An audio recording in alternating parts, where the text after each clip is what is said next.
নমস্কার, এরুচর্চায় সকলকে স্বাগত। Government of West Bengal finance ডিপার্টমেন্টের পক্ষ থেকে একটি নোটিশ জারি করা হয়েছে ছুটি পরিবর্তনের জন্য। কি নোটিশে কি বলা আছে দেখুন। The state government had earlier declared 14 February 2025 Friday to be holiday on the occasion of Sabe Barat in terms of notification number Ato November 2024. Now information has been received that this year Sabe Barat falls on 13 February 2025. In view of above, the governor is pleased to declare 13 February 2025 as holiday for observance of the Sabe Barat in the aforesaid notification.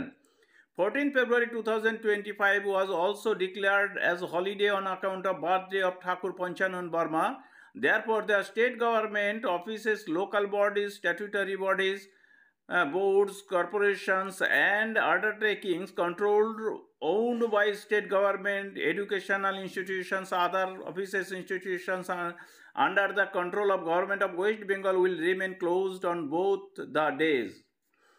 তাহলে আমরা জানি যে ছুটির list যখন 2024 সালে বেরিয়েছিল তখন 14 ফেব্রুয়ারি ঠাকুর পঞ্চানন বর্মার জন্মদিন এবং শবে বরাতের জন্য ছুটি ঘোষণা করা ছিল 14 ফেব্রুয়ারি।